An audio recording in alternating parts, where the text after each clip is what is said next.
আজকে আমি এই যে রসুনের চাটনি বানাবো। যে রসুনটা নিয়ে নিয়েছি, এই যে শুকনো লঙ্কা নিয়েছি, লবণ, হলুদ, আর এটা হলো চাট মশলা। এখন আমি চাটনিটা কিভাবে বানাবো সেটা আপনাদেরকে আমি দেখিয়ে দিচ্ছি। এই যে দেখেন রসুনগুলো আমি মিক্সচার গ্রাইন্ডারে দিয়ে দিয়েছি। বেশি একটা মিক্স করব না আমি এটাকে। যে দেখেন মিক্সচার গ্রাইন্ডারে আমি এই যে এরকম করে মিক্স করে নিয়েছি। বেশি একটা আমি মিক্স করি নিয়ে দেখেছেন। এখন আমি কিভাবে বানাবো চাটনিটা সেটা দেখিয়ে দিচ্ছি। গ্যাসে দেখেন গরম জল বসিয়ে দিয়েছি, গরম জলটা গরম হয়ে গিয়েছে। এখন এটার মধ্যে দিয়ে দেবো যে শুকনো লঙ্কাগুলো, দিয়ে ভালো করে একটু নরম করে নেব জলের মধ্যে রেখে। এই যে দেখেন শুকনো লঙ্কাগুলো আমি এখন নামিয়ে দিচ্ছি জলের থেকে, নরম হয়ে গিয়েছে।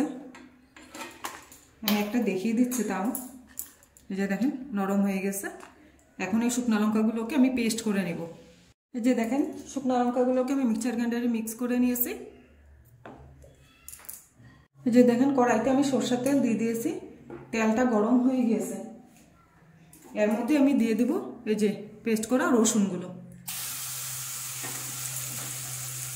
স্টিমটা আমি কমিয়ে দিয়েছি, কমিয়ে করব। রসুনটা একটু হালকা ভাজা হবে, তারপরে দিয়ে দেবো আমি পেস্ট করা শুকনো লঙ্কাগুলো। এই যে দেখেন হালকা আমাদের ভাজা হয়েছে, এর মধ্যে দিয়ে দেবো এই যে পেস্ট করা শুকনো লঙ্কাটা।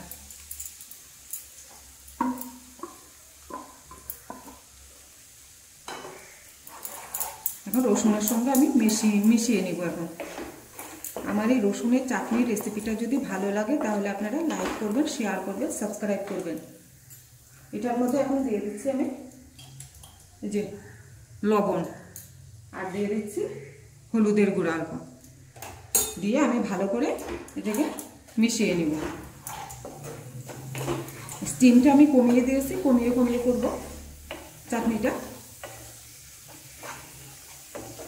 এই যে দেখেন কি সুন্দর তেল ছেড়ে দিয়েছে। আস্তে আস্তে আমি এইভাবে বানাবো।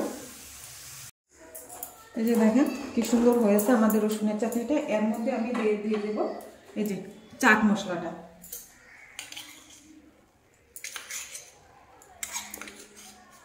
চাট মশলাটা দেবো, এটা একটু শক্ত হবে, ভালো লাগবে খেতে। এখন আমি চাট মশলাটা ভালো করে আমি মিশিয়ে নিব। এখন মিশিয়ে আরও 5 মিনিট আমি স্টিম কমিয়ে এটা বানিয়ে নিব। এই যে দেখেন রসুনের চাটনিটা আমাদের হয়ে গিয়েছে। আমি এখন এটাকে নামিয়ে দেব।